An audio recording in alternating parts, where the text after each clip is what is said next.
Kita masih dalam pembahasan surat Al-Fatihah. Surat Al-Fatihah yang kita bedah itu kan bukan hanya dipakai di dalam sholat, tetapi dia juga menjadi modal kita dalam menyikapi hidup. Karena hidup itu adalah tentang perspektif, tentang sudut pandang kita. Ketika kita melihat hidup dari sudut pandang keluh kesah atau sudut pandang masalah, maka kita akan menjadi orang yang sering bersedih, menjadi orang yang minder, rendah diri, atau bahkan sampai iri hati kepada orang lain karena merasa orang lain lebih beruntung daripada kita. Ini kalau perspektif kita tentang hidup itu dari angle masalah dan ujian.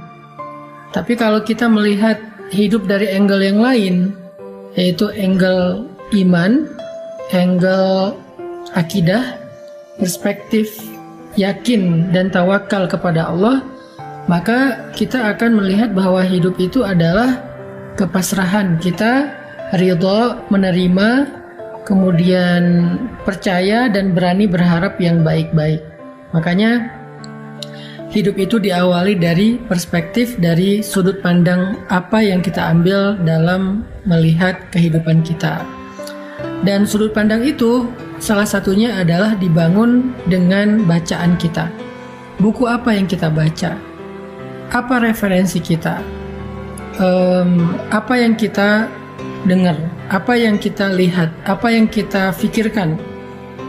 Itu akan membentuk pola pikir dan perspektif kita tentang hidup. Sehingga kalau misalnya orang membaca buku tentang entrepreneurship, maka dia akan melihat banyak peluang-peluang usaha di dalam kehidupan dia. Bahkan dia bisa survive dengan modal dengkul karena dia membaca buku entrepreneur.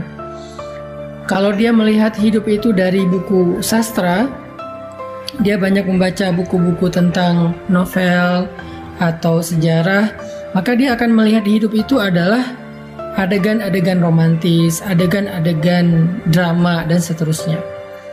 Begitu juga ketika kita menjadikan Al-Quran sebagai referensi kita, Al-Quran sebagai bacaan yang kita fahami, yang kita perhatikan, yang kita jadikan sebagai bahan berpikir, maka kita akan melihat hidup dari perspektif Al-Quran itu. Makanya bacaan kita sangat penting dalam menentukan perspektif kita. Itulah kenapa belajar Al-Quran itu nggak cukup sekedar belajar tahsin doang, nggak cukup sekedar belajar tilawah atau membaca. Kita juga coba pelan-pelan belajar tadabbur, belajar merenungkan makna yang terkandung di dalam Al-Quran, sehingga bacaan kita terhadap Al-Quran itu bisa lebih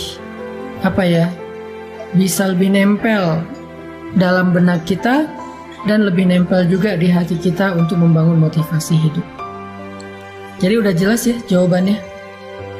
Apapun masalah kita, apapun konteks kehidupan yang sedang kita alamin, pada saat kita kebingungan, pada saat kita hilang arah, pada saat kita merasa bodoh, gak tahu apa-apa, lalu kita meminta petunjuk kepada Allah dalam menghadapi masalah kita, meminta petunjuk kepada Allah dalam menjalani ujian hidup kita, kita bilang ihdinas siratal mustaqim. Ya Allah, saya harus gimana?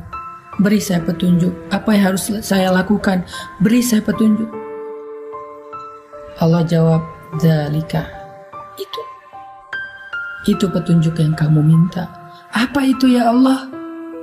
Allah perjelas lagi, Al-Kitab, Al-Quran, la raiba fih.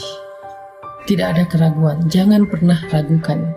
Karena kalau mulai ragu, kita nggak akan ngikutin petunjuk itu.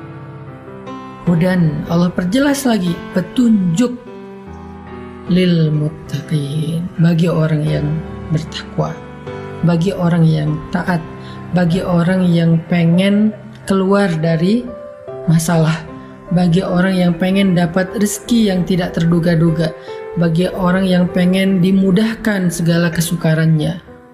Kemudian sekarang kita masuk kepada siratal ladzina an'amta 'alaihim ghairil maghdubi 'alaihim waladdallin. Jalan orang-orang yang telah Engkau beri nikmat kepada mereka, bukan jalan orang yang Engkau murkai, yang Engkau marahi, dan bukan juga jalan orang yang salah arah atau tersesat. Teman-teman yang dirahmati Allah Subhanahu wa taala, Allah tuh baik banget sama kita. Allah tuh serius banget pengen memberi kita petunjuk. Allah tuh serius banget pengen membimbing kita dalam menjalani hidup. Allah tuh serius banget pengen nolong kita. Allah tuh serius banget pengen membawa kita keluar dari masalah. Saking seriusnya Allah menjelaskan petunjuk agar kita gak salah. Allah menjelaskan petunjuknya itu gak cukup dengan Alkitab,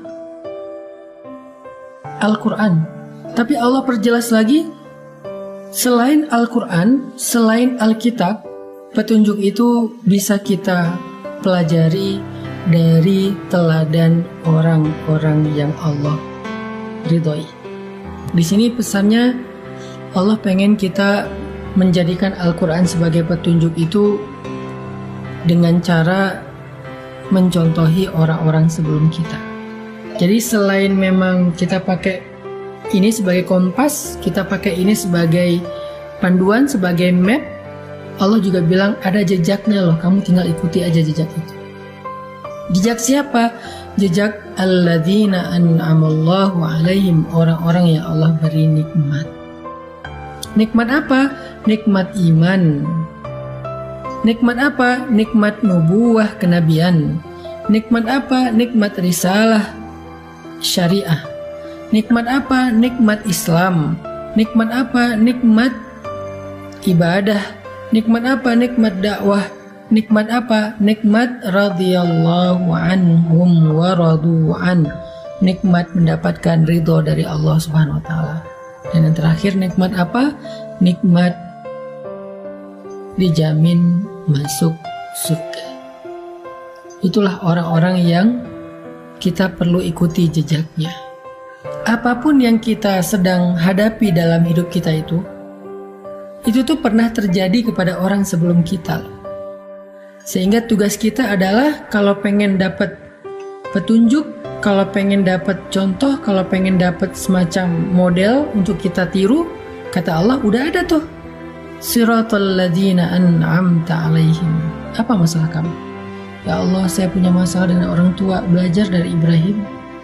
Ya Allah, saya punya masalah dengan anak, belajar dari Nuh. Ya Allah, saya punya masalah dengan istri, belajar dari Lut. Ya Allah, saya punya masalah dengan suami, belajar dari Asiyah. Ya Allah, saya punya masalah sebagai jomblo, cowok, banyak godaan dari cewek-cewek sekitar saya di kampus, di tempat kerja, belajar dari Yusuf. Ya Allah, saya seorang jomblo perempuan, cewek, dan banyak masalah, banyak ujian dari cowok-cowok yang godain saya, belajar dari Maryam. Ya Allah, saya pengen ta'aruf tapi gak tahu caranya, belajar dari Musa dan calon istrinya. Ya Allah, saya punya anak tapi gak tahu cara mendidiknya, belajar dari Zakaria dan Yahya. Apa masalah kita? Ya Allah, saya hampir bercerai, suami saya mentalak saya, talak satu, gimana cara mengislahnya? Belajar dari surat At-Tolak ketika Nabi mentalak Hafsah. Ya Allah, suami saya suka ngata-ngatain saya yang jelek-jelek, belajar dari curhatnya seorang perempuan di dalam surat Al-Mujadalah atau Al-Mujadilah, Khawlah bintu Tha'labah. Ya Allah, orang ngomongin saya di sosial media, orang berbisik-bisik tentang saya di grup, mereka bikin grup baru dan ngomongin saya di grup sebelah, belajar dari surat An-Nur tentang hadithul ifki, pembicaraan rahasia. Ya Allah, istri saya suka cemburu dan menyusahkan saya sebagai suami, belajar dari surat At-Tahrim. Apa masalah kita?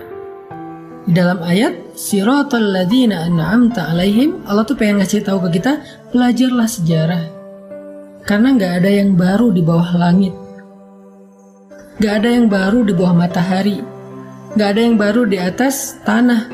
Semua yang kita alamin pernah terjadi sebelumnya. Karena sejarah itu berulang, karena cerita itu terjadi lagi, sehingga kita bukanlah orang pertama yang mengalami masalah ini. Udah ada orang sebelum kita yang jumlahnya gak terhitung. Sehingga kita akan menemukan siapa yang orang yang lurus, Siratal ladzina an'amta alaihim, sehingga kita tiru. Siapa yang salah jalan, sehingga kita hindari. Tugas kita adalah belajar dari mereka, mencari tahu apa sih rahasia mereka sehingga bisa keluar dari masalah itu. Apa sih kunci mereka survive dari ujian itu? Apa sih langkah-langkah konkret yang mereka lakukan sehingga mereka bisa sukses? Bisa Allah selamatkan dari berbagai macam keburukan. Lalu setelah kita tahu, ulangi, lakukan hal yang sama, maka kita akan mendapatkan hasil yang sama.